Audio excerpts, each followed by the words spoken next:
자, 제가 이번에 가지고 온 종목은 SK 하이닉스를 가지고 왔습니다. 오늘 굉장히 큰 상승이 있었죠. 자, 그랬을 때 우리가 여기서 봐야 될 건 뭘까요? 추가적으로 상승이 나올 수 있을지 없을지. 이 부분 아니겠습니까? 자, 그랬을 때 현재 어떠한 부분이 호재로 작용을 할 수 있고 어떻게 해석을 할 수 있을지 하나씩 살펴보는 시간을 갖도록 할게요. 자, 일단 나오는 뉴스를 좀 보자면 현재 삼성전자와 하이닉스가 동반 강세의 모습을 보여주고 있는데 이유는 반도체 기업의 세액 공제의 영향 때문이다라고 이야기를 하고 있습니다. 자, 그랬을 때 이 내용을 조금 디테일하게 한번 살펴본다면 야, 이거 단기적으로는 그렇게까지 큰 영향이 없을 것이다 라고 보여주고 있어요. 왜냐하면 자, 보이십니까? 이 국가전략기술 시설투자 세액공제율을 높여준다라는 거예요. 그리고 투자 증가분에 대한 세액공제를 이야기하는 것이죠. 자, 근데 지금 하이닉스의 상황이 어떻죠? 적자 이야기를 하고 있죠. 자, 그래가지고 신규로 시설 투자를 하겠다라고 하는 부분도 올스톱 시켰습니다. 오로지 삼성전자만이 기존에 진행을 하기로 했던 이 계획을 밀고 나가겠다라고 이야기를 하고 있죠. 그럼 SK 하이닉스 입장에서는 일단 오케이, 나중에 투자를 했을 때 수혜를 받을 수 있는 내용이다 보니까 나쁘지는 않은데 지금 당장은 뭔가 애매한데 이렇게 연결되지 않습니까? 그래서 호재냐 악재냐 라고 한다면 호재는 맞는데 조금 아쉽다라는 것이죠. 자, 그러면 이 뉴스를 이제 어떻게 이용을 할까? 이걸 한번 생각을 해보면 좋은데 저는 일단 여기에 시장이 반응을 해서 투자 심리가 조금 개선이 되면서 올라가기는 했단 말이에요. 그랬을 때 기업의 순간 실적이 올라가는 부분으로는 조금 어려운 것 같고 이 투자 심리 쪽이랑 엮어서 후속 뉴스를 계속 봤으면 좋겠습니다. 일단 2월 달에 임시국회에서 통과될 수 있게 한다라고 하니까 이때까지 이런 호재가 연결될 수 있다라고 생각을 할 수 있겠죠. 자, 그러면 여기서 이제 심리를 긍정적으로 연결시킬 수 있게 볼 수 있는 내용이 뭐가 있을까요? 다른 거 볼 필요 없습니다. 수급만 보면 돼요. 여기에서도 다른 거, 뭐, 개인, 기관 볼 필요 없고, 외국인만 보면 되는데, 이유에 대해서 말씀드리자면, 최근에 기관 계속 샀죠? 근데 문제가 뭐였습니까? 주가는 계속 빠졌어요. 근데 오늘 반등했는데, 기존과 달라졌던 게 뭐다? 오로지 개인 던지고 외국인이 매수해주는 모습만 나왔다. 그러면 지금 현 상황에서 본격적인 상승이 있기 위해서는 딴 거 볼 필요 없고 외국인 기관만 좋은 모습을 보여주게 된다면은 상승이 나올 수 있다는 거예요. 근데 지금 이 뉴스에 외국인이 반응을 해줬단 말이에요. 그러면 후속 뉴스 나오게 되었을 때 계속 같이 반응을 해주게 된다면 이때 더 올라가는 모습이 보여줄 수 있겠구나 이렇게 생각을 할 수 있겠죠. 해서 만약에 본다면은 개별적인 실적 상승으로 연결하는 게 아니라 이렇게 투자 심리 수급으로 다시 엮어서 보시면 될 것 같습니다. 자, 그랬을 때 일단 내일도 외국인이 만약에 수급을 넣어주게 된다면 한 번 더 올라갈 수는 있을 거라고 생각하는데 문제가 있다면 어떠한 것이 좀 보여지느냐? 자, 최근에 이 하락이 나왔을 때 계속해서 공통적인 특징이 하나 있었죠. 60일선 돌파는 하는데 120일선에서 계속 눌리네.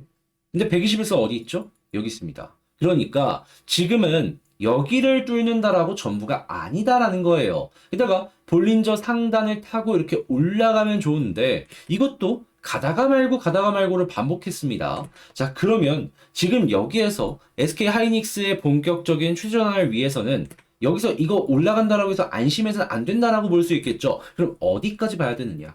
요 라인을 뚫고 자리 잡고 그리고 난 다음에 방향이 돌 때까지는 기다려야 된다라는 겁니다. 이게 올해 실적이 적자가 예상이 되고 있는 상황이기 때문에 굉장히 보수적으로 접근을 할 수밖에 없어서 이렇게 말씀을 드릴 수밖에 없네요. 그래도 이번 호재에 이 투자 심리가 조금 반응을 한 걸 봐서는 단기적인 반등은 기대를 할 수 있으니까 그런 부분에 집중을 해보면 좋을 것 같은데 자, 그러면 121선 돌파하면은 단기적으로 어디까지 볼 수 있을까? 요걸 생각할 수 있단 말이에요. 그랬을 때 제가 꼽아보는 라인은 뭐냐 하면 241선입니다. 왜냐? 여기에 매물대도 겹쳐 있어요. 그러니까 여기가 저항이 크다라는 거예요. 241선 점점 떨어지게 된다면 요 라인 겹칠 거 아니에요. 그럼 최소한 반등이 나왔을 때 여기까지는 단기적으로 올라와 주지 않겠냐라는 것이죠. 그러다가 중국이나 이런 곳에서 갑자기 경제가 살아나고 반도체 수요가 증가하는 모습을 보여주게 된다면 한 단계 더 저항을 뚫고 저점을 높이는 모습을 보여줄 수도 있을 것이고요.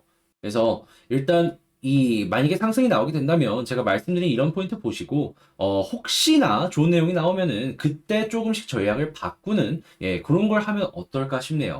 자, 그러면 방금 말씀드린 내용들을 가지고 하이닉스에 대해서 총정리를 한번 해보자면 일단 사업적으로 막고 봤을 때에는 아쉬운 부분이 많고 이번 뉴스 같은 경우에도 이 시장은 반응을 했지만 단기적인 실적 반등 어려울 수 있다. 그렇기에 우린 이 뉴스를 투자 심리 개선으로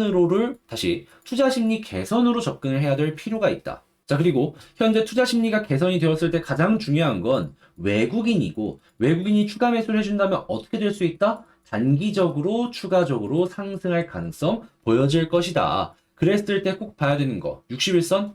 아니다. 무조건 121선. 여기서 계속 눌리고 있기 때문에 여기를 돌파하기 전까지는 절대 안심을 해서는 안 된다. 근데 만약에 여기를 뚫어주게 된다면 어디를 노려볼 수 있다? 241선까지 한번 목표를 가져가기가 아주 좋을 것이다. 그리고 이런 상황 속에서 갑작스럽게 중국의 반도체 수요가 증가를 하게 된다면 그때는 그 이상으로 이 저점을 높여서 다음 스텝을 밟아가면 될 것이고. 자, 그래서 일단은 이런 식으로 우리가 지금 지켜봐야 될 것들에 대해서 정리를 해봤는데, 일단 여러분들께 제가 말씀드린 이러한 내용이 약간 부정적인 부분이 있다라고 하더라도 긍정적인 것도 있으니까 이런 것들 도움이 되었으면 좋겠고요.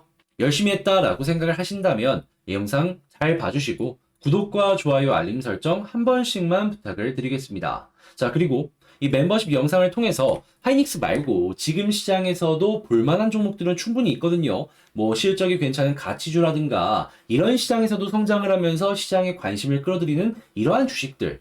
이거를 같이 공부해보자라는 개념으로 멤버십에서 소개를 해드리고 있습니다. 이 당장 어제도 한 종목 올라갔는데 이거 한번 같이 보셨으면 좋겠고요. 여러분, 올해는 토끼의 해라고 이 교토산물이라는 얘기가 있잖아요. 토끼가 영리하게 굴을 3개 파듯 여러분들도 다양한 주식 전략을 제가 말씀드린 내용으로 다시 도움이 되셨길 바라며 올해 대박 나셨으면 좋겠습니다. 자, 여러분, 전 여기서만 마치도록 하고요. 다음에 더 좋은 영상으로 다시 인사드리도록 할게요. 이상 주식 정리해드리는 주정남이고 영상 끝까지 시청해주셔서 감사합니다.